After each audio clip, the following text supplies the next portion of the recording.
So you beautiful people, it's Trakky and welcome back to the channel. Now, I know I've been on a sabbatical for a while, and this is because I just can't play Call of Duty Modern Warfare. I will be really honest with you. It just doesn't sit right with me. It doesn't feel like a Call of Duty game. And I know that may upset a lot of you because you've not seen as many uploads on the channel, but YouTube is something that I thoroughly enjoy doing.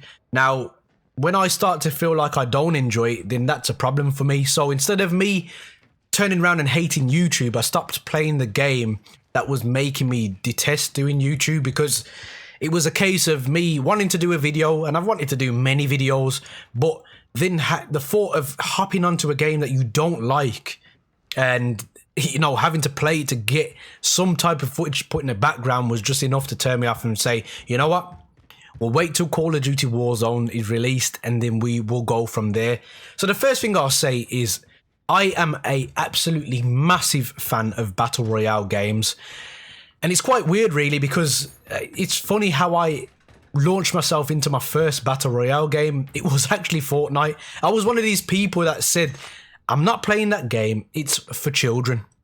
And after a lot of, you know, people saying to me, come on, Track, just go, have a go, just come on for a night with us, man, we'll have a laugh. Went on it. And yeah, I found the concept really good. It was initially the concept that really got me, like, surviving. Oh, you gotta be number 1 out of 100. Oh yeah, let's try this out. But eventually the pureness of the game and the concept is what really grabbed me. Obviously, with Fortnite, you have the addition of building, which some people don't like, but it just brought another skill level to that game for me, which made me enjoy it. And I still enjoy it to this day, because people actively see each other and actively want to fight. But it's about self-preservation in this game. I went over to H1Z1, had a go of that, because the thought of having a more realistic side to the game really appealed to me. And although I had enjoyed that game for periods, I didn't like the way the loot system worked, where you could only get the power weapons in the drops. And I know it was a way for them to try and get people to come together and fight, but I just didn't. It just seemed boring, because you knew you was never going to get a good weapon just by looting. PUBG, I had my goals of PUBG, very immersed, but it's again a battle royale game. I think you should only play on PC. Personally, I feel that game was genuinely built for PC, and then console was an afterthought. And in fast forwarding, we went on to Blackout, and it was a good first attempt for me by Call of Duty, but it was still lagging behind a lot of others. And then I spent a lot of time playing Apex Legends, and now we are here with Call of Duty Warzone. And what am I going to say about this game? Because I know a lot of you guys are sitting there thinking, well, what's he going to say? Listen, I'm going to get it out of the way right now. This is an absolute... It's absolute... They've knocked it out of the park. It's an absolute haymaker by Infinity Ward. And, well, that is if Infinity Ward actually worked on this and not Raven or whoever's behind the scenes. But listen, Call of Duty have smashed this to pieces. It's brilliant. I am so pleased to be able to report that back to you guys. There is so much in this game. You want to talk about content in Call of Duty Modern Warfare? No, this has content. This probably has more content as a Battle Royale game than any other Battle Royale out there when I think about it. There's so many different things to do whilst you are doing the number 1, which is the mission, which is trying to survive, be the last squad standing. So let's break it down, as Thunder would say, layer by layer. And let me explain to you why, 1, I feel like this is one of the better Battle Royale games out there. 2, why I think it's better than Blackout. So let's start off with 150 players. I don't need to say much more than that. The more players in a map this size, because this is pretty much the same size as the PUBG map, the original PUBG map. It's massive. It's a feat that we're probably all thinking, wow.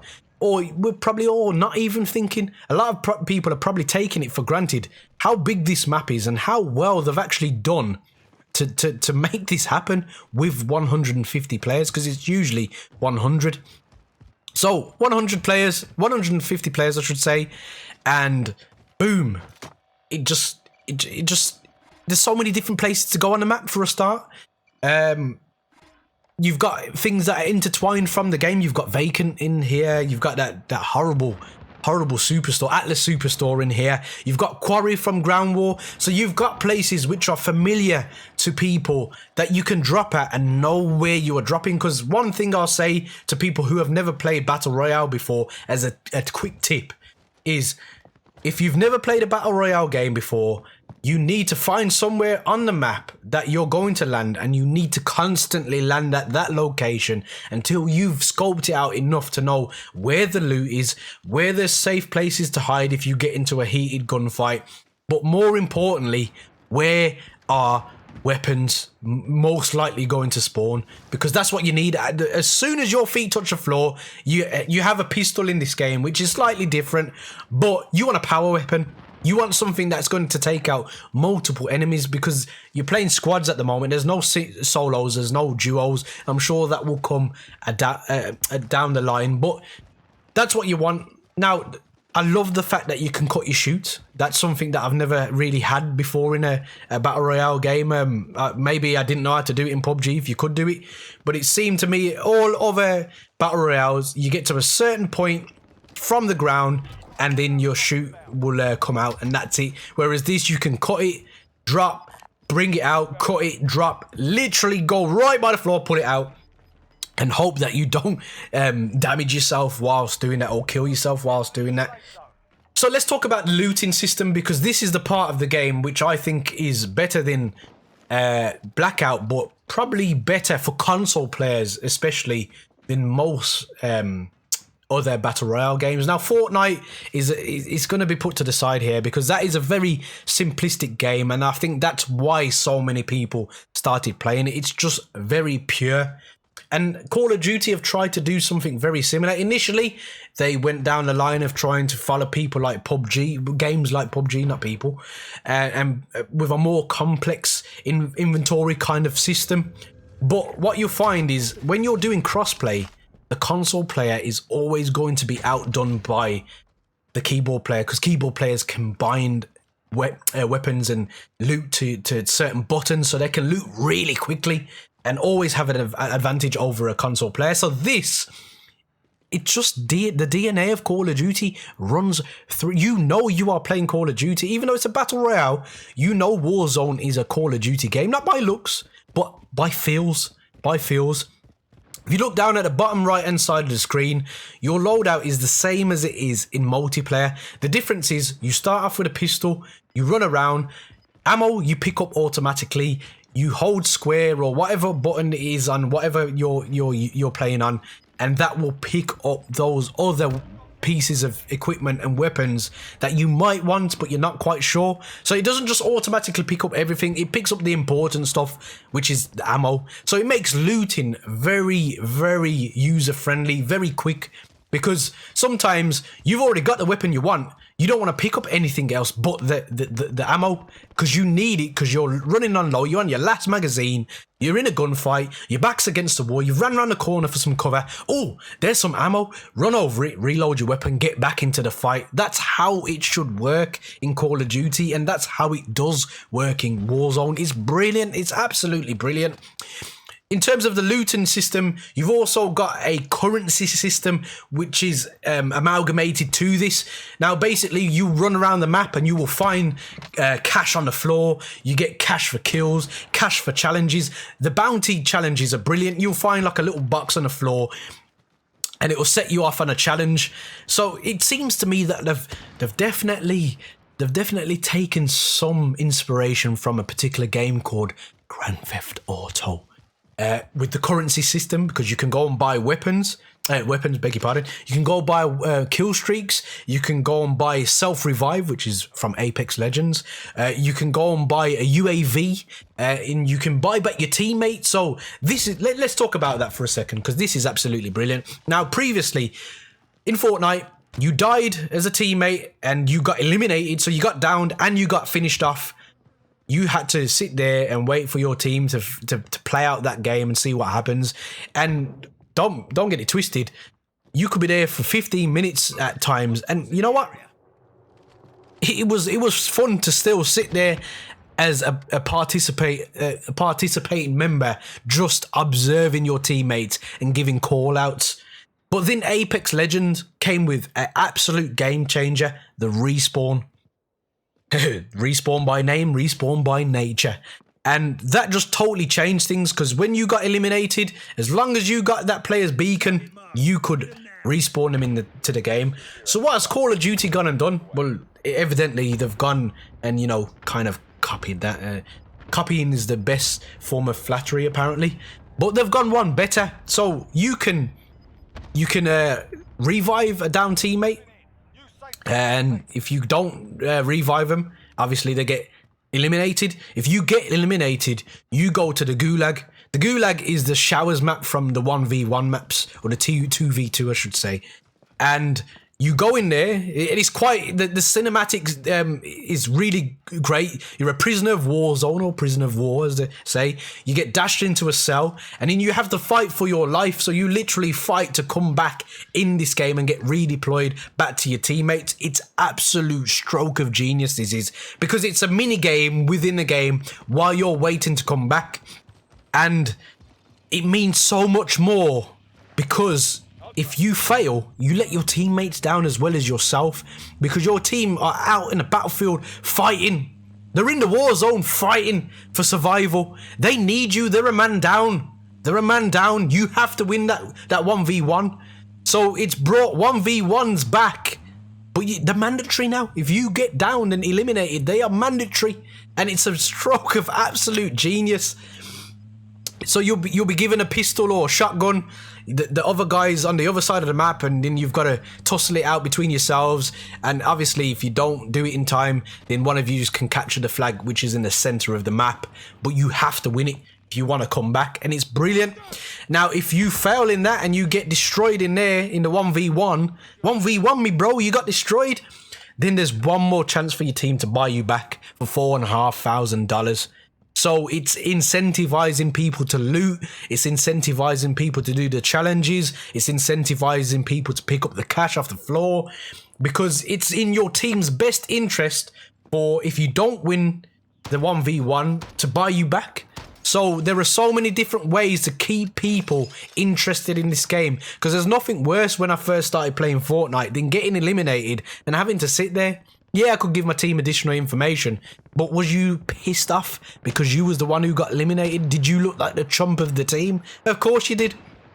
So moving forward, we've spoke about the revival system. The kill streaks are available to be brought. You have these little cash machine places, you'll see them as shopping trolleys on the map. Again, taken from the likes of Grand Theft Auto, but I'm not complaining. And you can go in there and you can buy different stuff. You can buy your kill streaks. And I did initially hear kill streaks and thought, no, you can't put kill streaks in here. But they've done it the correct way. You can only have the cluster strike, the airstrike, the UAV, and you can get a recon drone as well as your specialist bonus, or dead silence, or stopping power, which is brilliant. In terms of the map, what they've done is something that I really like here.